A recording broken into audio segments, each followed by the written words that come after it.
Warahmatullahi wabarakatuh. Saya Irfan, NIM 14. Saya di sini akan menjelaskan tentang obat batuk, deskripsi dekongestan.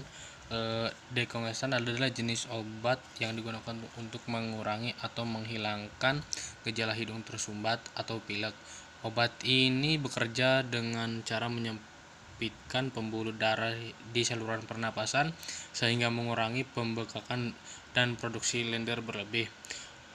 Kemudian adapun salah satu contoh obat yang akan saya ambil untuk pengobatan ataupun obat patennya yaitu Rinos SR kapsul.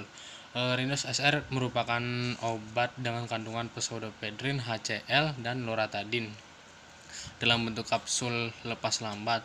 Obat ini dapat meredakan gejala yang berhubungan dengan rintis, alergi, misalnya bersin, hidung